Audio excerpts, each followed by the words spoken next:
Tudo bom, gente? Professor Ronaldo. Hoje vamos tratar a segunda parte do Segundo Reinado, lembrando que eu costumo dividir o Segundo Reinado em 3 fases distintas. Um primeiro momento que vai de 1840 a 1850, que falamos de uma consolidação política interna. Uma segunda parte, que nós trataremos hoje, que vai de 1850 até 1870, onde se configura o auge econômico desse império. E uma terceira parte que trataremos posteriormente, que vai de 1870 até 1889, onde se configura a crise do Império Brasileiro. Os tópicos, que resumem que vamos tratar: economia cafeeira, Lei Eusébio de Queiroz, Lei de Terras e Era Mauá. Vou dividir essa fase em 2 partes. Numa primeira parte trataremos da economia cafeeira e da Lei Eusébio de Queiroz e posteriormente Lei de Terras e a era de modernização e ampliação da economia, denominada Era Mauá. Então vamos ao primeiro tópico, economia cafeeira. Devemos lembrar que o café será introduzido no Brasil na segunda metade do século XVIII, através de um militar chamado Francisco Palheta. Ele vai conseguir contrabandear algumas mudas de café de uma área de colonização inglesa chamada Trinidad e Tobago, na América Central. Esse plantio do café, voltado para o mercado externo em larga escala, será feito no Brasil no início do século XIX, na década de 20, exatamente na cidade do Rio de Janeiro e de seu entorno. Lembrando que naquele momento a cidade do Rio de Janeiro, capital federal do Brasil. O problema é que o plantio do café exigia algumas especificidades que não se verificava na lavoura açucareira. O café é uma planta que você leva mais ou menos de 4 a 5 anos para conseguir a primeira safra de produção. Exige condições geográficas que envolvem quantidade moderada de chuva, clima ameno, solo não muito arenoso, E isso faz com que, num primeiro momento, o Rio de Janeiro, a cidade do Rio de Janeiro, não seja a melhor área geográfica para essa estrutura de produção. E lembrando também que o café será plantado dentro de um esquema de plantation. Portanto, tem trabalho escravo, estrutura latifundiária, monocultura e atendimento prioritário ao mercado externo. Quais são os problemas que se colocam? Acabei de falar que o café é exigente e geograficamente não encontra no Rio de Janeiro as condições geográficas adequadas para o seu pleno desenvolvimento. Isso fará com que o café vivencie necessariamente uma onda de expansão, onde ele encontre condições geográficas favoráveis para uma melhor produtividade. Isso se verifica a partir das décadas de 1850 e 1870. Em 1850, a lavoura cafeeira começa a chegar na região denominada de Vale do Paraíba, onde hoje tem Resende, Barra do Piraí, Pati do Alferes, em direção ao sul do estado do Rio de Janeiro. E nessa região, já com condições geográficas mais adequadas, já se verifica um significativo crescimento da produtividade do café. Mas a maior produtividade cafeeira se verifica a partir do momento que o café atinge uma região denominada de Oeste Paulista. Nessa região, já contando com condições geográficas mais adequadas, a produtividade cafeeira cresce ainda mais e isso favorece importantes transformações socioeconômicas, tipo introdução de novos meios de transporte, como a ferrovia, facilitando a integração da área de produção ao escoamento desse produto para o mercado externo.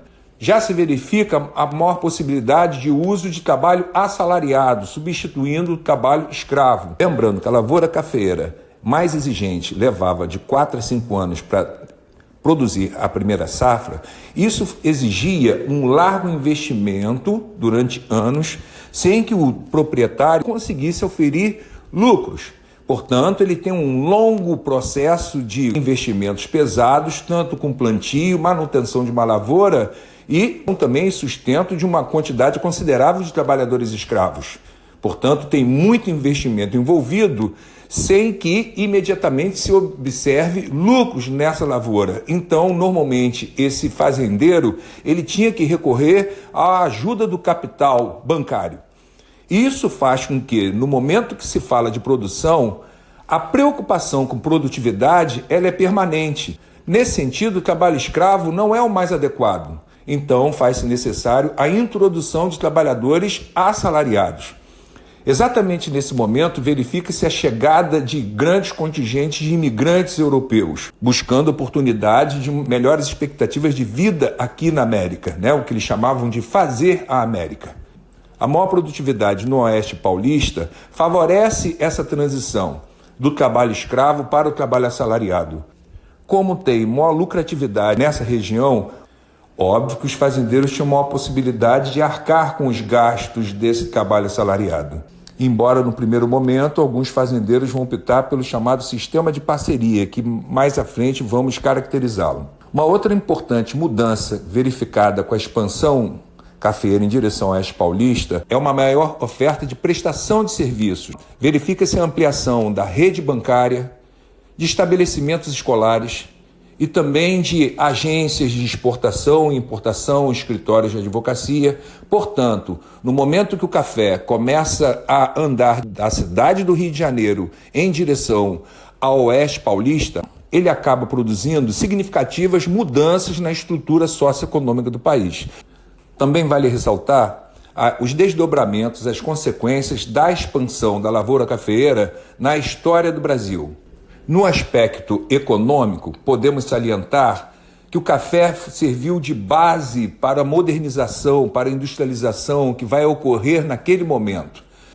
E na questão política, podemos salientar a formação de uma nova classe dominante, os chamados barões do café, que posteriormente vão aderir ao movimento republicano.